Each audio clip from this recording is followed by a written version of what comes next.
listening to Season 4, Episode 5 of Vixen, a Black beauty and pop culture podcast. If you enjoy what you hear today, please leave a review anywhere you listen to podcasts. Today's episode is the story of the legendary singer Phyllis Hyman. Now, let's start the show.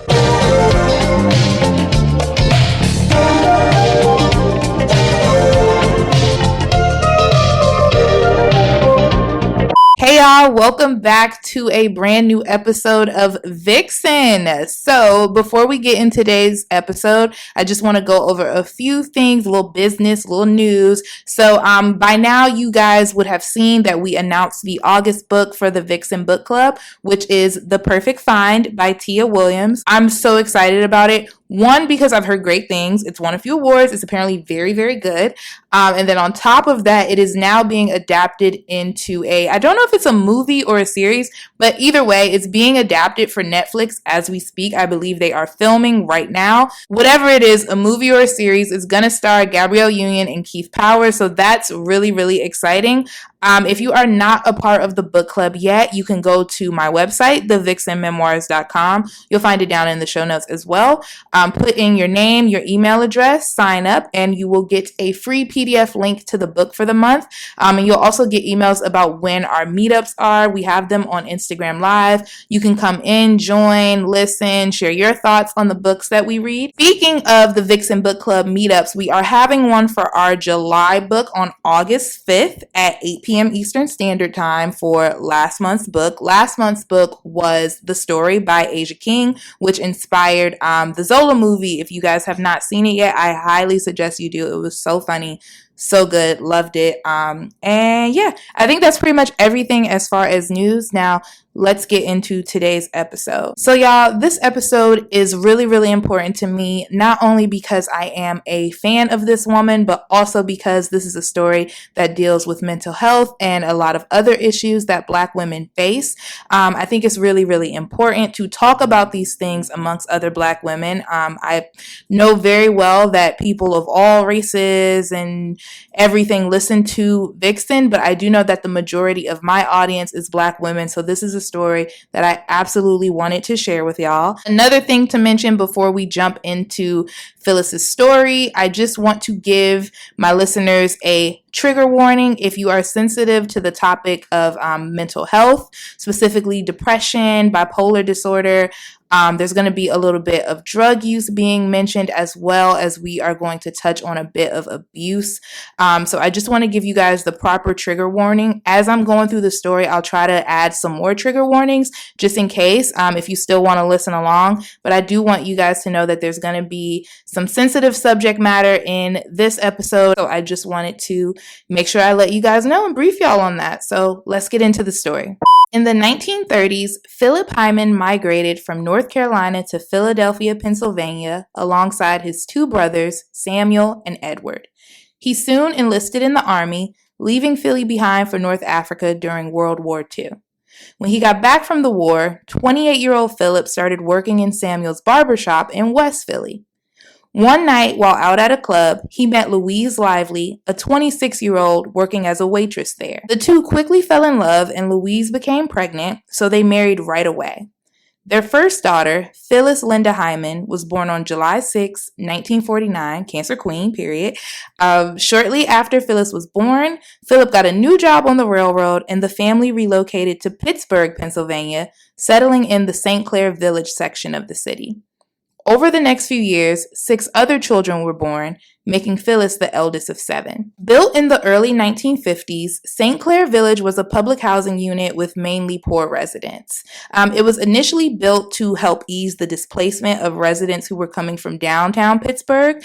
Downtown Pittsburgh at the time was having like a little bit of an urban renaissance. So, this typically happens in larger cities, like as the downtown area becomes like more vibrant and it becomes a cool place to hang out at. They start to tear down anything that takes away from that vibe and start building new things. So a ton of poor residents were displaced from the downtown area, and St. Clair Village was built to ease that. The projects were torn down in 2010, and they are now being turned into an urban farm. And I just wanted to mention that because when I looked it up, I was like, this is what always happens. So one urban thing comes, right? Like a neighborhood like downtown. So they're like, oh no, this is cool, this is hip, we got to get the poor people out, right? Then they move the poor people, and then they're like, no, now this area where we've put them is cool and hip. Now we got to get them out again and build an urban farm. But anyway, I digress. One thing to note, though, the St. Clair Village, when the Hyman family was living there, and I believe throughout the entire time it was in existence, there were no stores there, y'all. No stores. There was no commercial business at all. And it was also like, it's at the top of a hill, so it's very, very isolated. It's isolated from other areas of the city, and the closest grocery store was miles away. It was about 3 miles away from the area. And one thing about poor families, as I'm sure a lot of you guys might know, a lot of them do not have their own cars, or they don't have stable transportation. Just want to reiterate the fact that there's a lot of like, not only just like geographical isolation happening, there's a lot of social isolation happening here, because you're on top of a hill away from the rest of the city.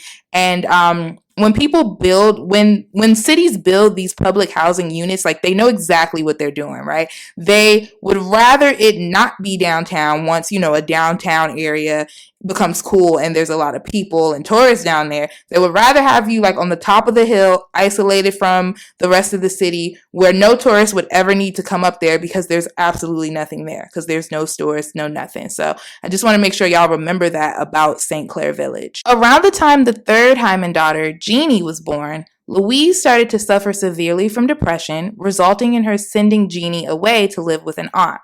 After about, I want to say 3 years it was, Jeannie ended up coming back to live with the Hymans in St. Clair Village. Here's a quote from Jeannie about what life was like in the household at that time. When you have a severely impaired caregiver, lots of little things just don't get taken care of.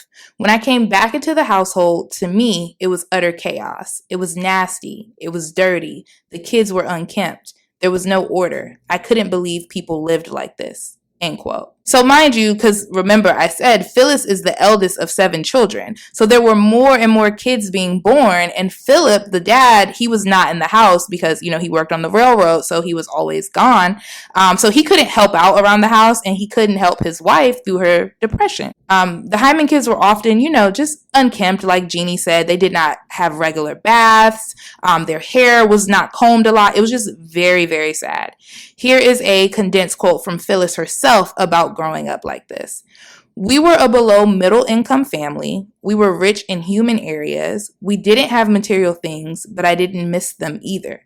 My parents, I felt, were not obligated to give me things. Money can't buy a moral attitude. End quote. Remember, y'all, it's the 1950s, approaching 1960s at this time. So the understanding of mental health was very low, just around, mainly the general public. For the most part, people were very ignorant.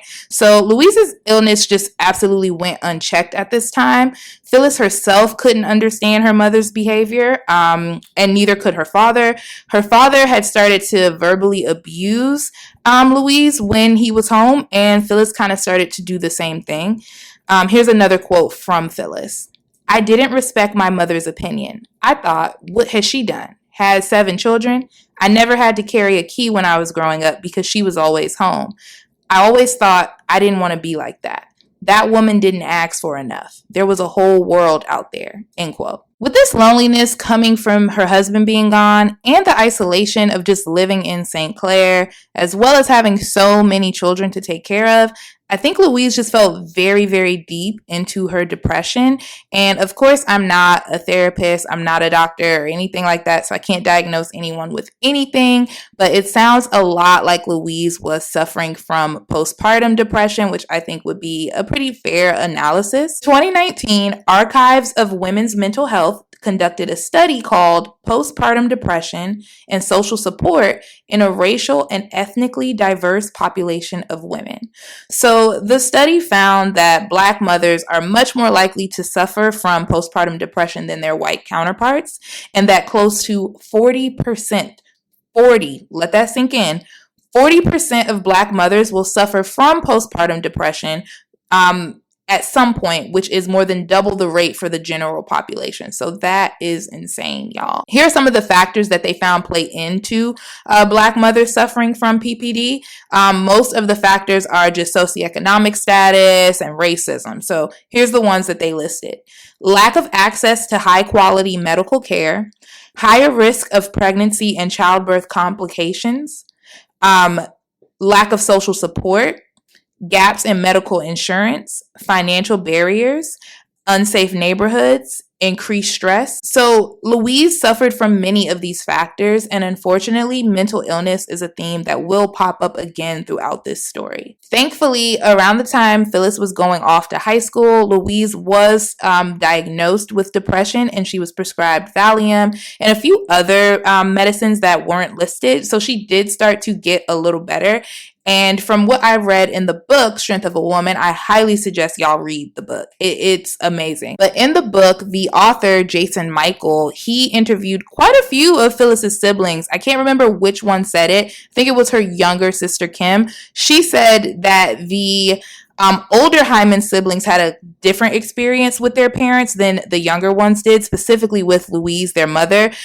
She noted that like around the time they started to come up, Louise was getting better. And also like younger kids are just more affectionate and more needy than older ones. So, you know, they kind of like brought that love out of their mother, and she was getting better at the time. So Phyllis's sister was just like, you know, we had a little bit of a different experience. We did notice sometimes that she was like empty and blank, but we did have those loving experiences with her that the older siblings didn't get to have. Phyllis started 9th grade at Carrick High School, an integrated school in the primarily white neighborhood of Mount Oliver. She was very popular, very well liked. She competed in the intramurals, she joined the student council, the human relations club, and she sung in the chorus. So there was a music teacher at Carrick named Mr. Tamburi, and he instantly noticed that Phyllis had an amazing voice. Like, she definitely stood out from everybody else, and he encouraged her to sing and take her voice seriously. Now, Phyllis had always kind of known that she could sing, but she just didn't really like to draw too much attention to herself, and she didn't like being watched, which I can definitely relate to as a Cancer. So she knew she could sing, but she was just like, you know, something that she did in her room alone. But when she first heard the singer Nancy Wilson on the radio, she knew that singing was what she wanted to do with her life. She joined the very famous Pittsburgh All-City Choir, and she started singing in local talent shows as well.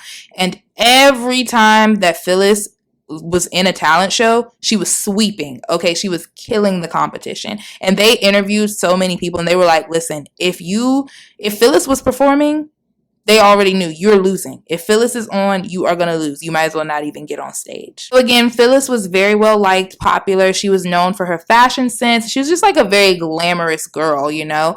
And also you just couldn't miss her. Like, she was beautiful, and she was like 6 feet tall. So, you know, boys weren't necessarily interested in her. I mean, they were probably intimidated by her height. Y'all know how high school boys are. But Phyllis honestly did not care. She knew that a boyfriend would probably lead to, you know, getting married and having children. And from what she witnessed of her parents' relationships, she was just like, I don't want that. Here's a quote from her. I wasn't dainty like the other girls. Guys never followed me around. I never experienced being a girl. I was always a woman. I was one of 7 kids, and I knew I didn't want to be a mother of 7 children. I wanted to be a working woman, an independent woman, and not have to depend on a man. However, in 1967, Phyllis met her first boyfriend, Richard Wall. Richie, as he was known, was fresh off a tour in Vietnam, and Phyllis herself was fresh out of high school. She joined a singing trio called The Sounds of Ebony, and the group performed locally throughout Pittsburgh. Mr. Tamburi, her old high school music teacher, had just been offered a position at Robert Morris Business College to spearhead their brand new music department. He accepted the position with Phyllis in mind, knowing that he was going to offer her their very first musical scholarship. There were some changes going on in the Hyman household as well. Both Philip and Phyllis moved out of the family home in St. Clair. Phyllis moved to another neighborhood with his new girlfriend, Willa, so he left Louise, and Phyllis moved into her very first apartment. Louise's mother, so Phyllis's grandmother, moved in with the family in St. Clair to help Louise out now that she was a single mother. Phyllis did decide to attend Robert Morris, and the Tamburis kind of took her in. So not only was she working with Mr. Tamburi in the college's choir, he also picked her up on the weekends for voice lessons. His wife and him found someone a dentist to fix Phyllis's teeth. I don't think there was anything really wrong with her teeth. I believe she just needed caps on the front or something like that. And his wife would take her shopping and buy her new clothes. And she was always saying, Phyllis just had a great body and she could wear anything. So I think the wife just loved to dress Phyllis up. So they really took her in. They also would take her to clubs in the city to perform, such as the Little Windy Club, I believe I'm pronouncing that right, and the Crawford Grill. After a year at Robert Morris, Phyllis dropped out and started to work as a secretary. She would still sing rather frequently whenever she was asked to perform. And at this time, she did start to develop a little bit of a bad habit. She started to be chronically late, which we will see reappear in other stages of her life. The second habit she developed was a little bit more detrimental. So trigger warning for anybody who's sensitive to drug use. It's not too crazy, but just wanted to add that. Phyllis did start drinking, smoking weed, and using pills quite often at this time. Here is a quote from Phyllis's boyfriend, Richie. Phyllis was an escapist. She liked to get away from things. I think in retrospect that she was just depressed. I think she could have had everything and she would have still had the same problem.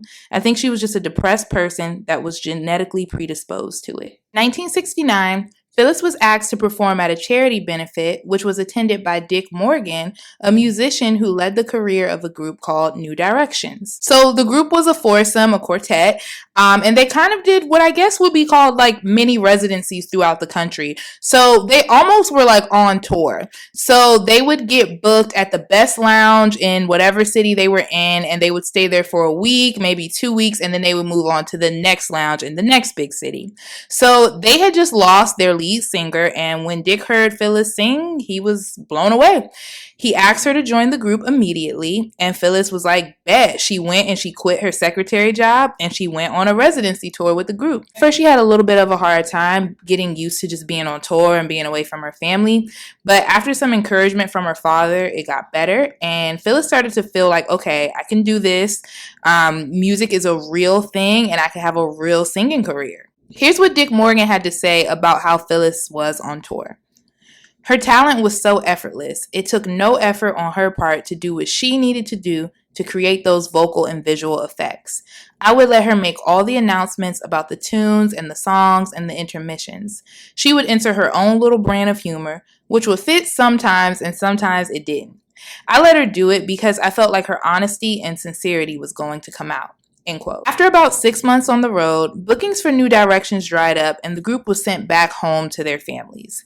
Phyllis went back to Pittsburgh and she started to work as a babysitter. After about 8 months of doing that, she auditioned for a new band called All the People and she instantly got the gig. Before she knew it, she was sent off to Miami to perform with the group full time. In Miami, Phyllis performed with All the People, of course, that's why she came, but she also began to work with a ton of other local groups and she started to book some solo gigs of her own. One of those bands she started to work with in particular was called the Hondo Beat, and they had a residency on a Caribbean cruise ship. So Phyllis would often join them on this cruise ship, and that is where she met Larry Alexander, a professional cruise ship singer. When these two met, there was an instant connection there. They were very physically attracted to each other, but they were also kind of mentally drawn in. I don't know if it's an artist thing, but it was kind of like a magnetic attraction. So you know how earlier Phyllis was she never wanted to get married. That was just not a path that she wanted to go down. Yeah, that changed when she met Larry. The two of them started talking about getting married just a few months into dating. In 1974, Phyllis decided to start her own group, Phyllis Hyman and the PH Factor, enlisting Mark Egan and Billy Bowker of the Hondo Beat to join her. Later, three of their friends, Hiram Bullock, Howard Schneider and Clifford Carter joined, and the rest was history. The band became very popular in Miami kind of fast, and I think it was because they played a wide variety of music. Like, they would do samba, they would do funk, they would do jazz. So they got like a little bit of a cult following and a really, really good reputation around the city. So they booked regular gigs quite often, and they would also get like residencies at different clubs too. One thing that Phyllis herself was known for was her creativity. She could improvise. She would come up with these random monologues. She was just like a very, very fun entertainer to watch, and you'll see that throughout her career, even as she gets older. Here's a quote from Hiram, the band's guitarist. I don't think many people realize just what a creative genius Phyllis was. She was a creative genius at the order of Miles Davis. Y'all hear that? He's comparing Phyllis to Miles Davis. Phyllis was more creative than she ever even realized. Phyllis would do like these monologues on stage, but she would often do this monologue where she would get into a really long, just like spiritual kind of talk with the audience, especially after the band performed a song called "The Creator Has a Plan."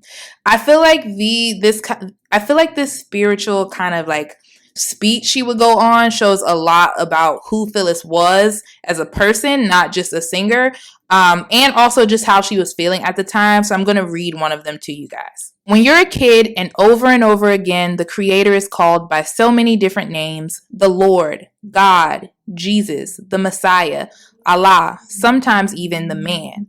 That confuses you when you're a child. It has to, because you don't know. But as you grow up, and you begin to give very heavy consideration to just who or what the Creator is and what relationship that being has with you, then you begin to ask some very serious questions.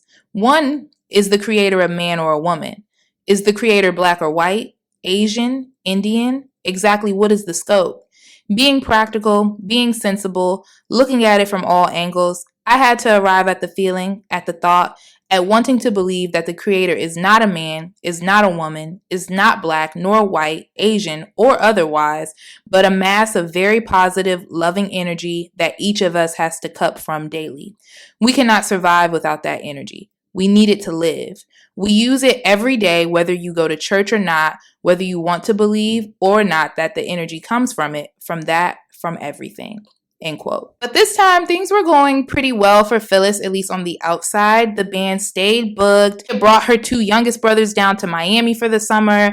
Larry was on a little break from the cruise circuit. Life was good. They even got better as 1975 comes around because Phyllis finally gets signed. So here's how it happened. Sid Moore, who heralded art direction at Columbia Records, and Fred Frank, a promoter at Epic Records, were out one night at Cahoots in Fort Lauderdale. The two of them had ventured out on their own and started Roadshow Records, which was quickly gaining traction. The PH Sound had a regular gig at Cahoots, by the way, and they just so happened to be performing when Sid and Fred came through. So Sid and Fred heard Phyllis sing, and they knew instantly, like, we need to sign this girl. So in 1975, Phyllis and the rest of the band signed to the Roadshow Desert Moon imprint. I don't think Larry was Phyllis's official manager at this time, but he did start pulling some strings for her using his connections. He actually hooked Sid and Fred up with George Kerr, a producer who he felt could really help cultivate Phyllis's sound. So George had this big hit in 1969. It was like a multi-million-dollar track. So I don't think he had done anything since, but he was kind of a big name. So they were excited and they were with it. Larry and Phyllis flew to George's studio in New Jersey, where they recorded an upbeat 5-minute long disco track called Leaving the Good Life Behind, which was released via Desert Moon, of course. The song was rather successful. Like, I feel like the stats are successful for the song, but it just wasn't really a crossover hit, and I believe that's what Desert Moon was shooting for, so they were a little bit disappointed. The song reached number 9 on the Billboard Disco chart, but it just didn't connect with other audience, I guess, because it never reached the pop charts or like the black singles charts, which had its own separate chart, y'all. But yeah, it just didn't have that crossover appeal, I'm guessing. The label didn't lose faith, though. Phyllis and the band locked into a studio in Miami Beach, and they recorded a ton of new songs together. So even though they took this time to kind of regroup, Phyllis nor the band were really happy with the direction the label was taking them in.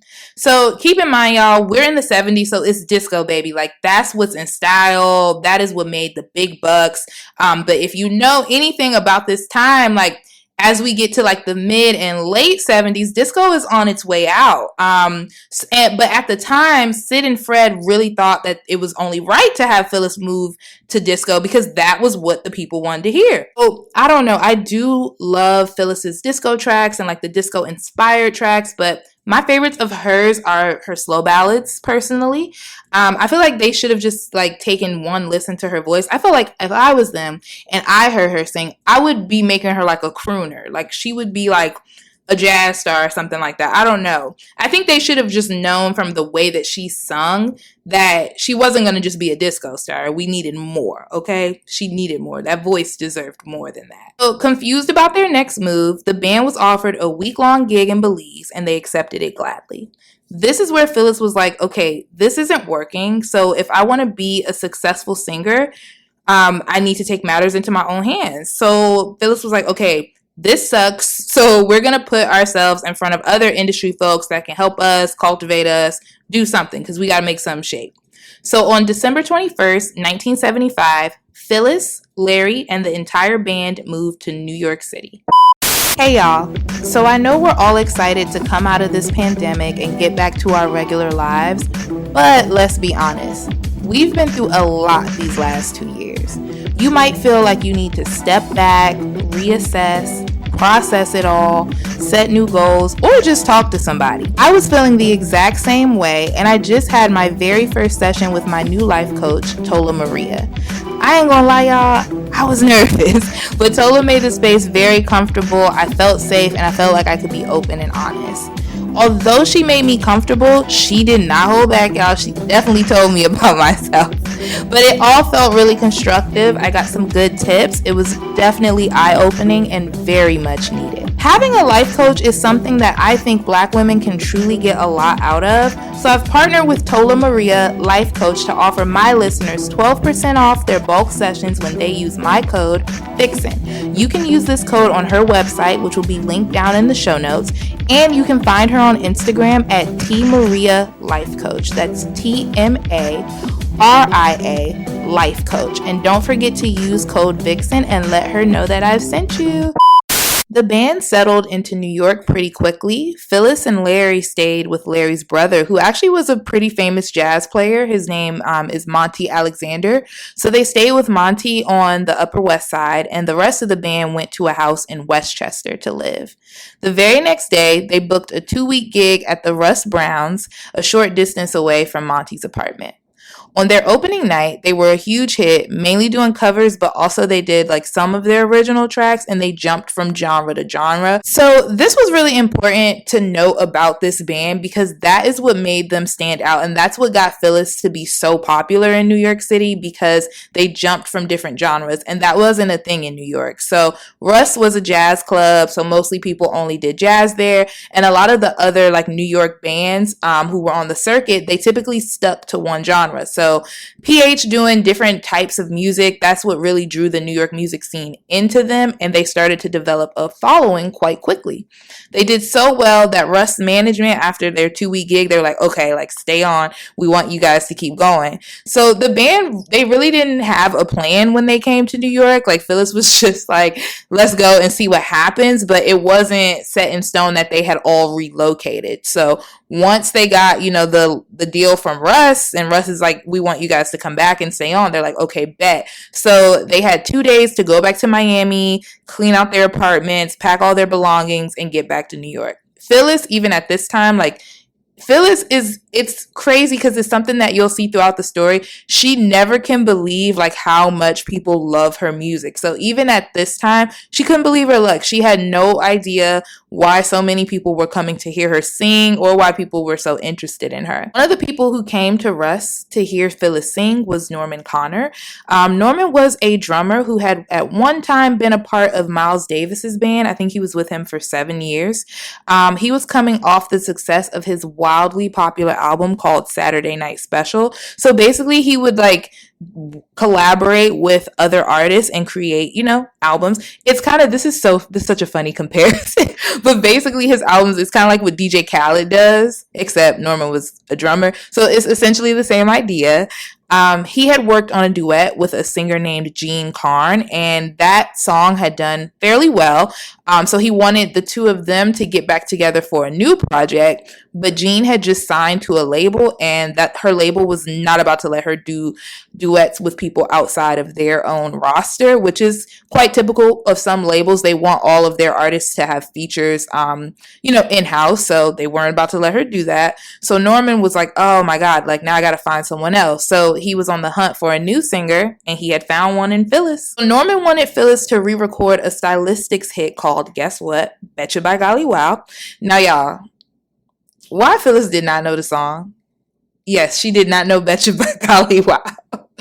So it's funny because for someone who at this point has been in music for years now, Phyllis never really listened to the radio, and she didn't own a record player or anything like that. So she rarely knew what was hot at the time other than what was happening like in the clubs that she performed in. So that was like her only like way to see what people were into. So she just did not know the song. But anyway, she agreed. She went to the studio and she recorded the song in one take. And Norman said that Larry was brought to tears. Honestly, I probably would have cried too if I would have heard her, because if you hear her version, it's so good.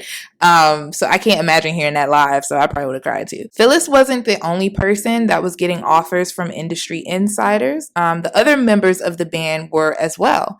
By early 1976, their New York fan base had continued to grow, and they had moved to another jazz club called Michael's. Don't get me wrong, Russ had a pretty big clientele. I think they had some famous people that frequented there as well, but Michael's was really known. They had a big star clientele. One by one, band members started to just like fall off, especially once they got to Michael's and they were like on the radar of even more people. Aram took a job with saxophonist David Sandberg. Billy just wanted to go back to Miami. He probably was so over the weather. Mark Egan and Cliff Carter were going on tour with the Pointer Sisters. So the band essentially fell apart, and Larry was like, I got this. Let me get to work and put together a new one. While Larry was putting a new band together, Phyllis did an interview with the Associated Press, and the article was called Phyllis Hyman, Remember That Name. So this particular piece, it did not necessarily put Phyllis on the map per se, but it definitely stirred up conversation about her, and it helped to build a bigger buzz. So she already had buzz, of course, but this one, it was just more of word of mouth because she was performing on the jazz circuit, which is kind of like a, if you know thing. So this, especially being published, it raised her profile a lot. Norman Connor's newest album, You Are My Starship, featuring Phyllis's version of Betcha, was released in 1976. Soon after, his label, Buddha Records, brought out Phyllis's contract with Desert Moon, and she signed to them instead. So let me say that a little slower so you guys get it. So Norman, who she did Betcha with, right? He put that song, the newer version, on his newest album, right? So then he was like, okay, we want to work with Phyllis all the time. So he brought out her contract that she already had with Desert Moon, and Phyllis became a part of Buddha Records. Norman had just become the new musical director of Buddha Records, and they quickly got to work on Phyllis's debut album. Now, just to add, a little bit of nuance, Sid and Ken from Desert Moon say that it didn't happen like that. There was no buyout, there was no agreement or anything like that. It's just that Larry came to them and said Phyllis wanted to leave, so they just let her go. I don't know if I necessarily believe that, because why would they do that? But that's what they said. The first solo album, it was self-titled, it was called Phyllis Hyman, was released in 1977. The album reached number 107 on the Billboard 200 chart, and one of the singles, No One Can Love You More, charted at 58 on the Billboard Hot Soul Singles chart. So here's the thing about this brand new record label, Buddha Records. So before Phyllis even got there, they were already kind of down bad, in the sense that they weren't really breaking any new artists or really doing anything for the ones that they had. So Gladys Knight was signed there at the time, but I think her career was sort of stagnant when she was with them. She definitely wasn't happy there. And then they also had Melba Moore at this time, but she was the only person that was doing relatively well. And I don't think anyone else was doing anything at that point. So that's just important to note that the label was they weren't really doing much. And then Buddha released a second Phyllis Hyman album in early 1978 called Sing a Song. However, no songs from either of these two albums cracked the top 20. Of course, this could have been for a variety of reasons, but it seems like Buddha really dropped the ball here. Like, it might have been like a lack of promotion.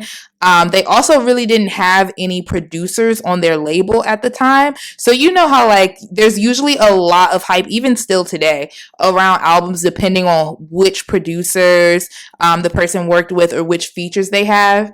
Yeah, so like they had none of that. So her albums, like there just wasn't a lot of buzz being generated around either one of them. So they did kind of drop the ball. Another thing that hurt Phyllis while she was on Buddha, and this might come across as a good thing, but I guess it is and it isn't. They gave Phyllis and Larry, because Larry, Larry was all up in the mix. They gave Phyllis and Larry full creative control over both albums.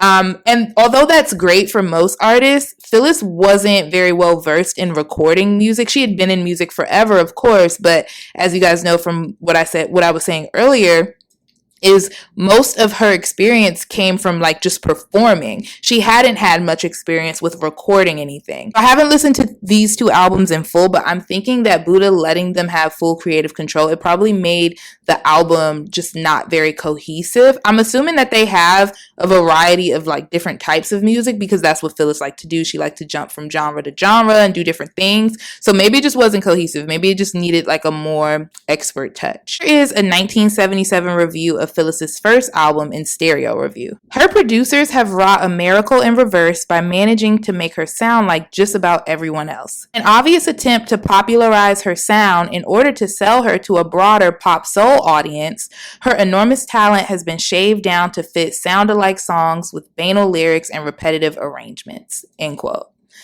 So definitely a scathing review, definitely not a review that anybody would want to hear for any reason. Phyllis kept busy though. She toured heavily throughout the release of both albums, and her publicist, Barbara Shelley, she went into overdrive, honey, okay? She really went into overtime. This is when Phyllis started to become really known on the social scene because Barbara made sure that Phyllis was at every party. She was always around the who's who, all of that. And I mean, she's just very beautiful, very, very striking woman. Phyllis was. So, she was getting photographed everywhere and it was, helping to raise her profile. So the second album, which was actually produced by Larry, it did way better than her first one. But it's unfortunate though, because by the time the second one came about, Buddha Records was literally falling apart, as in they were barely staying afloat financially. So that's why I was saying, remember, like, they only have one artist that's kind of doing well. So I'm pretty sure they were not breaking even or barely breaking even. Gladys Knight was leaving, and that was like their biggest star. Gladys Knight was leaving, her contract was up, and none of their other artists was really faring well. It was just her and Melba Moore. Buddha bailed themselves out by selling the imprint to Clive Davis and Arista Records, which was brand new at the time. He had just started it up. He had just left Columbia Records and started Arista. Phyllis was promptly transferred over to Arista. Normally we would be like, yay, this is great because she's on a bigger label, but not really in a way, because Phyllis was still signed to Buddha and her contract was nowhere near over, I'm assuming.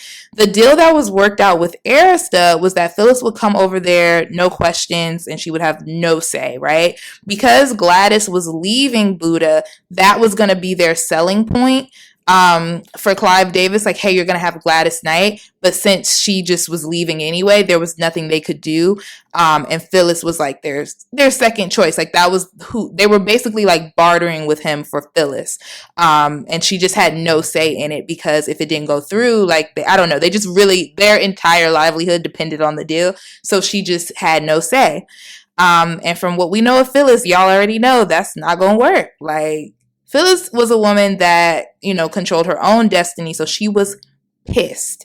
Also, it bothered her that she would be on such a large label because she'd have a lot of label mates and it would just feel like way less of a hands-on experience because she wasn't at a small independent label anymore. She did get a nice advance and she got a way bigger budget to make the music that she wanted to make, but she just wasn't happy that no one talked to her about it, and I totally understand that. Same year that Phyllis came on board, Arista released her third album, Somewhere in My Lifetime. So many of the songs that were on her second album were put onto this third one, which is great because that album was actually pretty good. It just didn't get the attention that it deserved. And also just a lot more thought went into the album. The newer songs were good. And overall, Phyllis was pretty happy with it. More happy with more happy with this album than she was with her previous ones, but she did feel like she just could have done more. Here's a condensed quote from Phyllis. To me, the album represents progression. It shows growth. Although I will say I don't think anyone has captured the true essence of what I'm about in the studio yet. Not that I'm unhappy with what's there, it's just that I feel with more time, I could do so much more. End quote. So mind you guys, like they don't really go in depth in the book about like why she's feeling this way sometimes. But mind you, I just want to let you guys know, like, remember that she's churning these albums out. It's like hotcakes, y'all. It's like 3 albums in 2.5 years. So I just want you guys to think about that, like, and try to like put yourself in her shoes. And then also from this quote, it sounds to me like she didn't have as much creative control at Arista that she did at Buddha, which makes sense because I'm assuming larger label, like they're definitely going to want to make sure that you have a return on investment, especially with so much budget behind you. So I'm assuming it just wasn't as, she couldn't be as creatively free as she had been. And then also with just, the albums coming out so quickly back to back, it kind of reminds me of Rihanna, like when Rihanna was putting out an album every single year. And that's why like I'm getting a little bit off topic, but that's why I'm not mad at Rihanna for waiting years to put out another album. Like what, Anti came out in 2016 or something like that. Let that woman have a break. She was putting out an album every year for like, it was at least 3 years. It probably was like 5 or 6. So Rihanna deserves a break. And I totally get this with Phyllis. Like these albums are coming out so quickly. Also that year, on September 18th, Larry and Phyllis were married officially in Coral Gables, Florida at a very small ceremony. Although Larry's mother was there, none of Phyllis's family was in attendance, and it's not that they didn't support the union, y'all. It was because they all thought that they were already married. So apparently, like, Phyllis's family thought that she and Larry had been married for years by now. Like, they had no idea that the two of them were not married. And it's funny because one of Phyllis's sisters, I think it was Jeannie, she was saying, like, if we knew that they were married, we would have not let them sleep in the same room. It's just funny. Like, she just really kept a secret from them. But yeah, everyone thought that they were married. I think the media thought so as well, because when she talked about him in press, she always called him her husband, not her boyfriend or fiance or anything like that. So I guess if somebody just keeps calling somebody their husband, you're going to assume they're married. You're not going to ask no questions. So yeah. After the album's release, Phyllis went on a 30-city tour with Peabo Bryson to promote it, and this tour was a huge success, y'all. It was sold out in every single city. She was truly like a star at this point. And as soon as this tour ended, Arista wanted her to get right to work on her next album, which was called You Know How to Love Me. This album performed fairly well, just like the last one did. It made the R&B top 20. Finally, she makes it to the top 20, and it performed really well on the charts. The singles did. To promote this album, she did a TV special called Phyllis Hyman, A Sophisticated Lady, alongside Bobby Caldwell. It's basically like a 50-minute like singing infomercial, and this was really popular as well. So here, as you guys see, Phyllis is really starting to like make a mark in music. She's coming into her own, and at this point the 70s are kind of coming to a close. And it's interesting because Phyllis kind of spends this entire decade building herself up, doing the work, like hitting the jazz circuit, performing, doing like the hard stuff. And now she's finally getting to like reap the benefits and just be more in the limelight and do more recording. So let's get into the 1980s. As the 80s came right on in, Phyllis was gaining an even bigger fan base. She was performing constantly, which is something that she does throughout the entirety of her career. She always performs multiple times a week. She's getting more and more attention in the music industry. It's looking good. She and Arista did start to have quite a few creative differences at this time, though. And it did cause a little lapse in her recording career. Like, she wasn't doing new music as often, but she did not let this dim her star power. While she was in limbo musically, she filled her time. She was doing jingles for Burger King and a bunch of other companies. She was on TV shows. She was working with Barry Manilow, The Whispers, The Four Tops. Like, she was really doing her thing. In 1981, Phyllis joined the cast of Sophisticated Ladies. That was a Broadway musical that was dedicated to Duke Ellington. She got her first solo R&B top 10 song out of that musical too. The song that she performed was called Can We Fall in Love Again? For her performance in Sophisticated Ladies, Phyllis snagged a Tony nomination for Best Supporting Actress in a Musical, and she also won Best Newcomer at the Theatre World Awards that year. She also got her very first Jet magazine cover, which is kind of a turn of events that I definitely wanted to make sure that I mentioned because it was one of the first times that she spoke publicly about depression, more specifically about loneliness. Here's a quote from that cover story. "I'm not ashamed to talk about it because I think that maybe people don't talk about it enough and they're suffering inside. I really want people to know that what they think and read about entertainers' lives being so glamorous, hell no. That is far from the truth, especially for female performers. Men seem to be in awe of you and feel you can't be approached," end quote. So as you guys can tell from the last sentence, it's kind of like, what's going on here? Because she is with Larry. But no, this is actually the first time that she loosely acknowledged the fact that her and Larry had separated. So this story is a turning point, one, because she talks about depression openly. She talks about her separation. She kind of alludes to her separation. Another reason why this article is important because Jet framed the story as a very, very sad, I don't know, just tale of loneliness and a woman who really, really wants to be with a man. In the book, it said that they went with that angle because they felt like Phyllis wasn't a big enough star for a Jet cover story at the time. So they kind of just harped on what she said in those areas and kind of made the entire story about that, which is kind of just I don't know. I kind of feel like that's in a bit of poor taste. I guess it is honest. A lot of women do, crave romantic partnership and it's very, very important to them. But I just find it weird, to interview somebody about their career. And of course, you want to get into their personal life a little bit, but to frame the entire story around being sad over a man or loneliness around a man is a little unfortunate. And I feel like this is probably something, this is my opinion, but I feel like this story is probably what framed Phyllis as a very lovesick woman. And if you know anything about her, that kind of followed her throughout her career. Of course, she sung a lot of sad songs about heartbreak and things like that.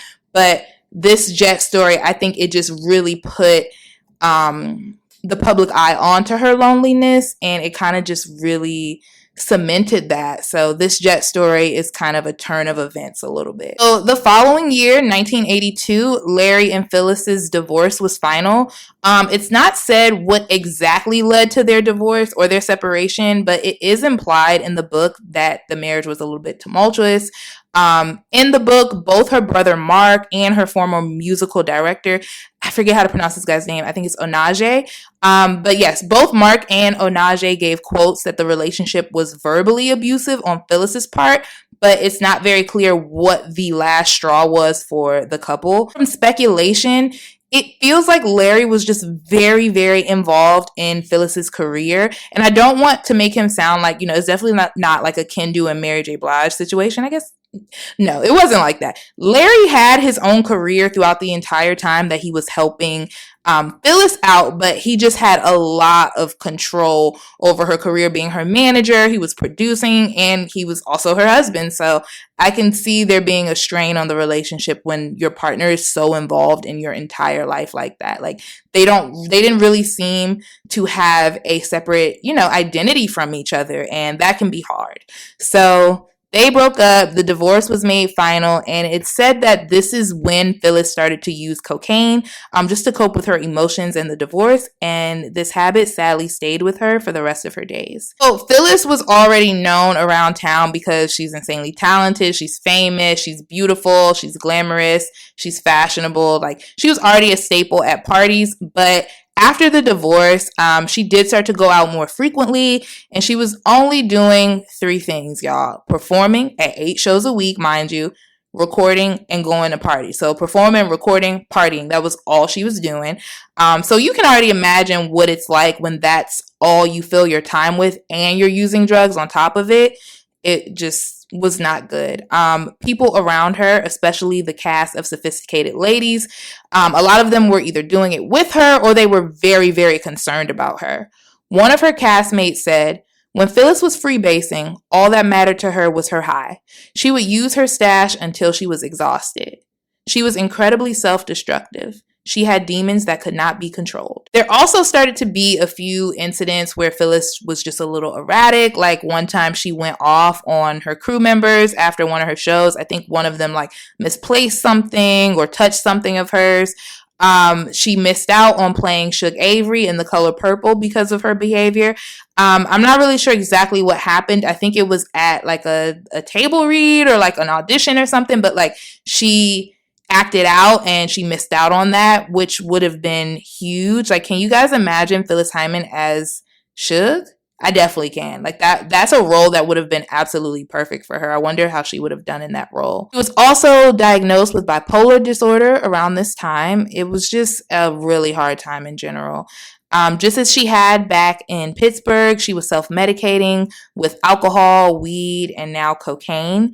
Those around her said that she spoke openly about depression, having suicidal thoughts, and the insecurities that she had that were brought on mainly by failed relationships and not feeling like she belonged. I read a study that I want to share with you guys, just something that I thought was interesting that they found. So the study is by Tamara Nelson, Nisha N. Shahid, and Esteban Cardamil, and it's called Do I Really Need to Go and See Somebody? Black Women's Perceptions of Help Seeking for Depression. So here's a quick quote from that study. We identified 3 themes that informed the help seeking process. A, you should see somebody. I just would not. B, do I really need to go and see somebody? And C, self-care despite what others may say.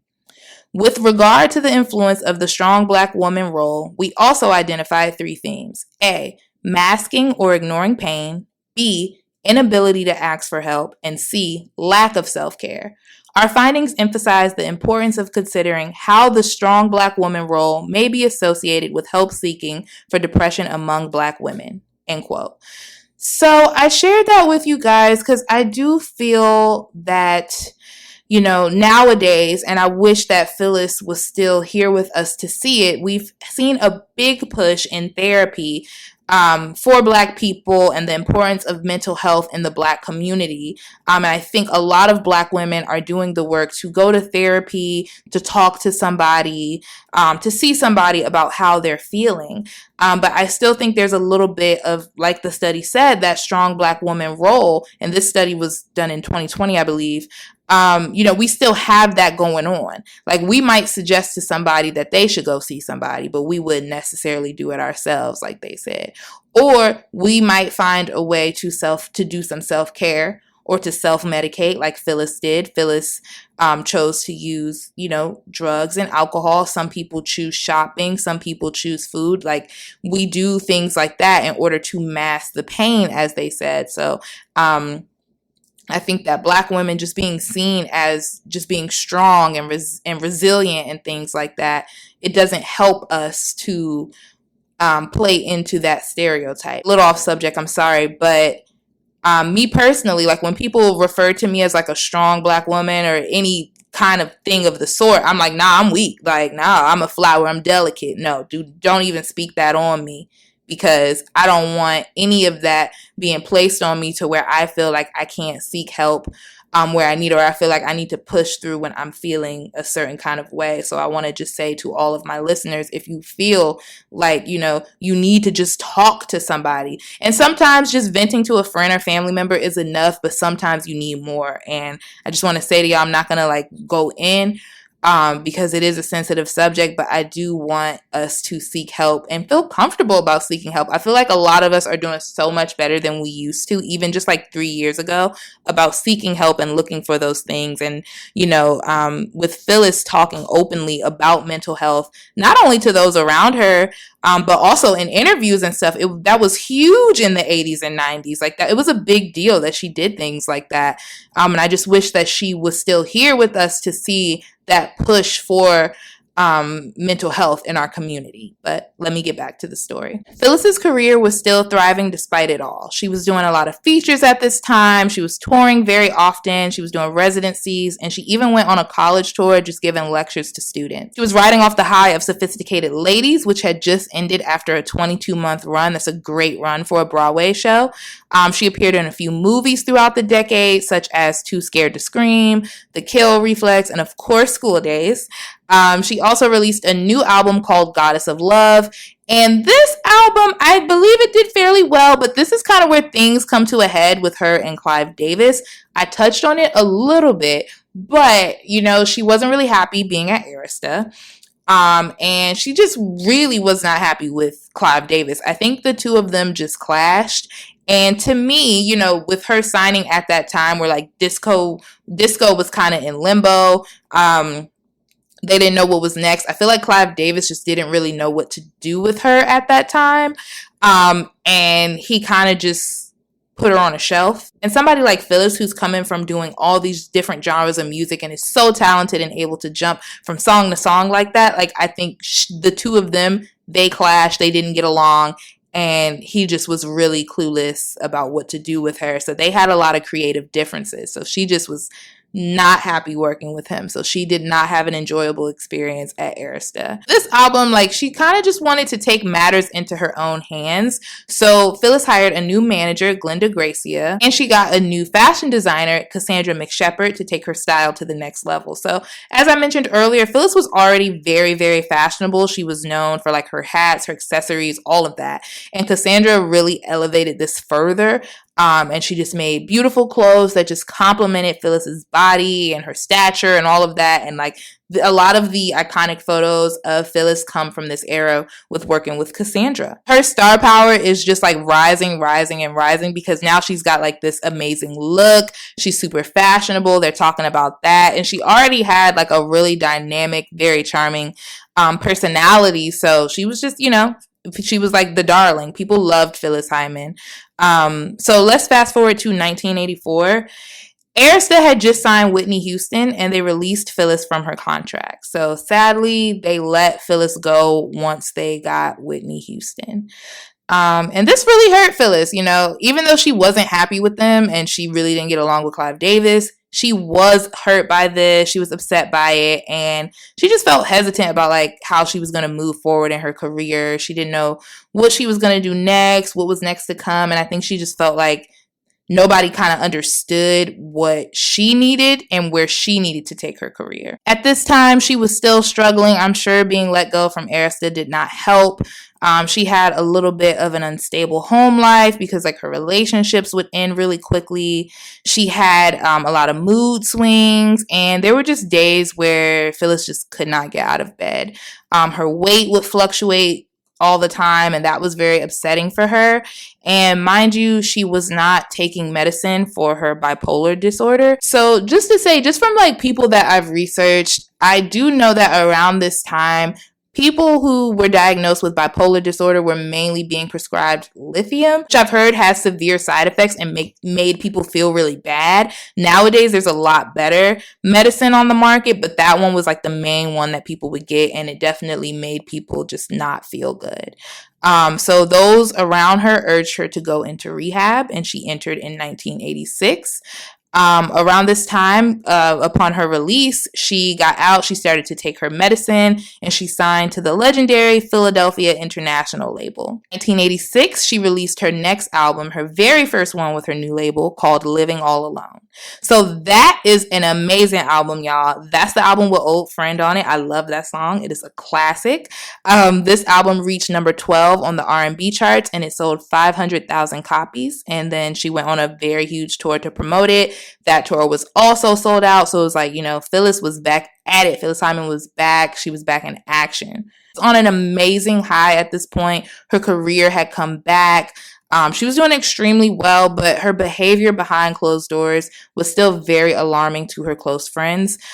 She also did start to have a little bit of problems with her voice, I think, at this time. She could still sing. It's just her voice got a little deeper, and I don't think she was able to hit some of the notes that she used to hit. Which I could see being very, very depressing to someone who, their voice makes them a living. She wasn't using cocaine or drinking as much at this time, but she was now using pills to self-medicate. She had unfortunately introduced pills into it because she didn't like how the medicine made her feel. And I'm pretty sure it was lithium that she was taking, y'all.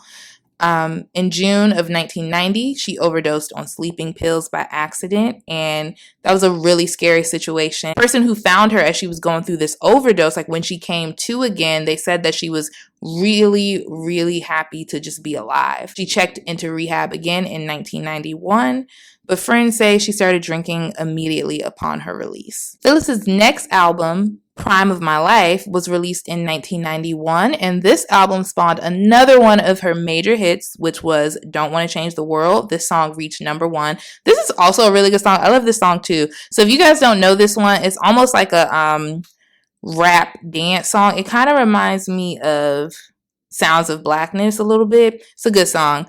It definitely shows how things were like changing throughout the 90s. Like songs got like more upbeat, less ballady, a little bit of dance hits, a lot of rap influence was going on, even for people who weren't necessarily rappers. So, and it kind of just showed Phyllis in a new light, and it showcased her brand new sound. This album had a series of follow-up hits. There were like 3 or 4 singles after Don't Want to Change the World that did very well, and it was certified gold just a few months after being released. So this was her biggest album yet, and this is also the album that she got the most radio play from too. Unfortunately, Phyllis's personal life continued to spiral. Both her mother and grandmother unfortunately passed in 1993. In 1994, she had an injury on stage that left her stuck in bed for weeks, and she started to have some pretty serious financial problems at this time. Sadly, due to all of these factors, Phyllis relapsed again. She did get herself together for a little bit and use a little more sparingly because she had to return to New York City She did get it together a little bit and start to use a little bit more sparingly because she had to go back to New York City to prepare for her show at the Apollo. And she was doing quite a few shows in between that. So this is a little ominous, y'all, this story. Trigger warning, trigger warning. In April of 1995, Phyllis had a show with Regina Belle. And Regina Belle went back to the dressing rooms just to visit Phyllis and like see what she was up to. And she says as they were talking, there were 2 books that were right smack dab in the middle of the table, and both of those books were about death. It was June 30th, 1995, the day of the show at the Apollo. Phyllis's assistants arrived at her Upper West Side apartment to wake her up for her sound check. After letting themselves in, they realized her door was locked from the inside. They broke the door down and found Phyllis unconscious in her bed. She was transported to Mount Sinai, where she was pronounced dead at 3:50 p.m. It was only 1 week before her 46th birthday. Sorry, y'all, this part is really, really hard, so another trigger warning. Phyllis had died by suicide. She had overdosed on a mixture of vodka and tunil.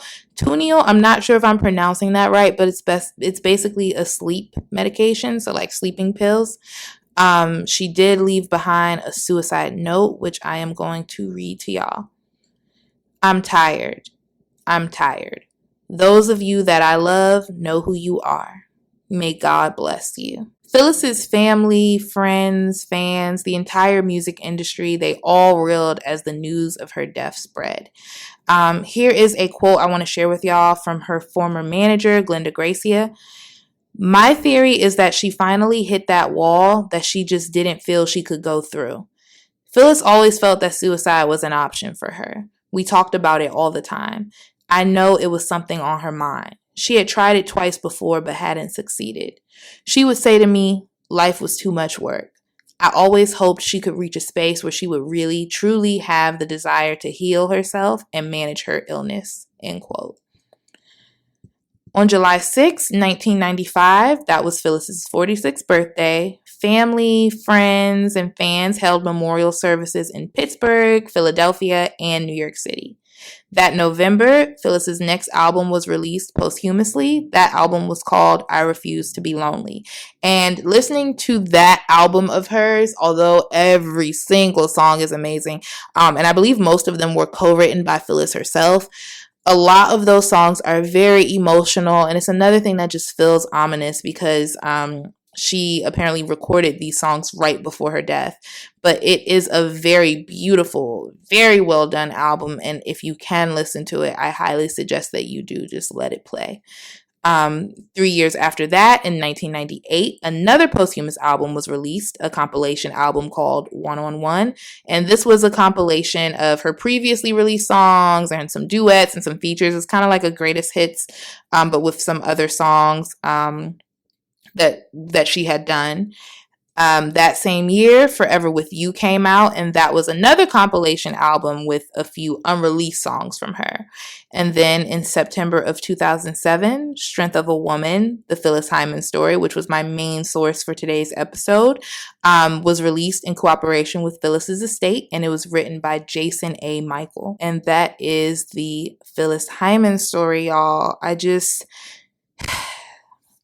This was a very emotional one for me to write because I do feel a very close connection with Phyllis Hyman.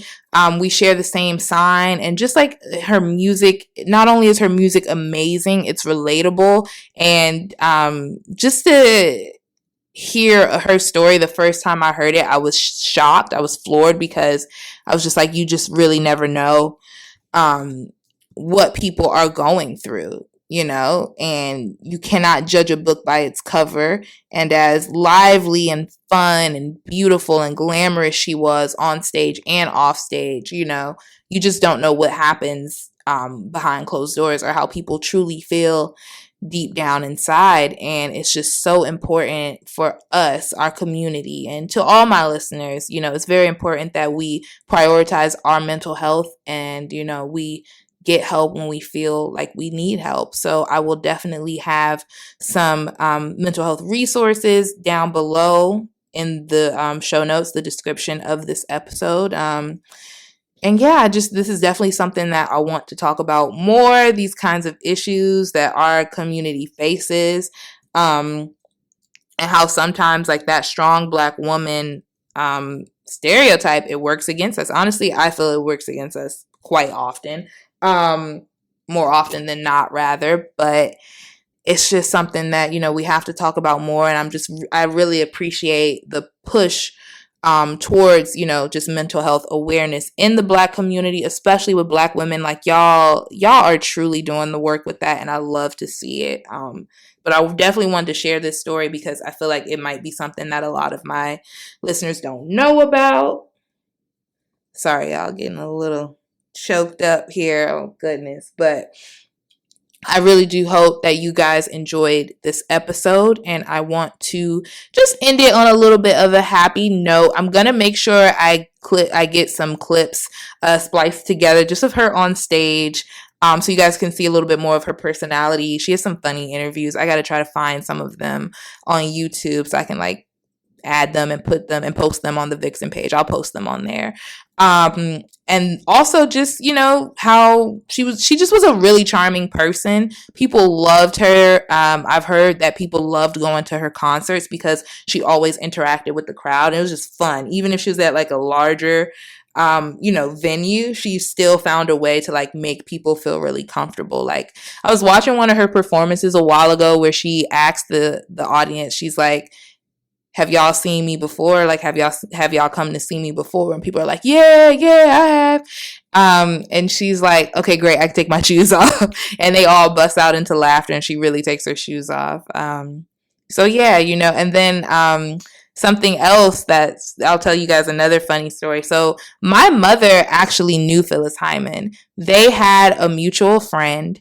And my mother moved to New York City in the 1980s, and this mutual friend that both her and Phyllis had, this woman did not know how to drive at all. So I would say their names, but I don't know if it's okay for me to say their names, so I won't. But The mutual friend, I'll just call her the mutual friend. The mutual friend did not know how to drive, right? And Phyllis was like, she was pretty much a big star, but my mom said that she always like hung out and like walked around normally. She never made it a big deal or anything like that. But she said that Phyllis had just got this really, really nice like red shiny sports car. I don't know if it was a Corvette. I asked, my mom was like, I can't remember. It was a sports car. So Phyllis had just got this red sports car, and like they were all hanging out. It was 4 of them. So the mutual friend, Phyllis, my mom, and another friend of theirs. And Phyllis is like, okay, like just try to drive. So the mutual friend gets behind the wheel.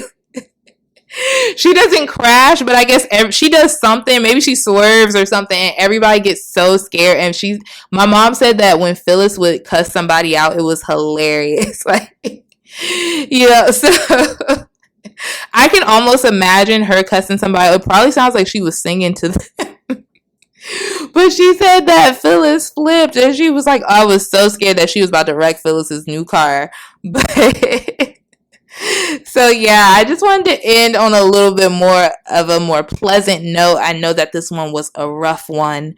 But I'm glad we got through it. I'm glad that, we got to talk about it. And if you guys want to talk about anything, feel free to DM me on Instagram. If you just want to get something off your chest, you can also email me at VIXENPODCAST@gmail.com. And I will definitely make sure I have some mental health resources down in my show notes. And I promise next week I will bring the mood up.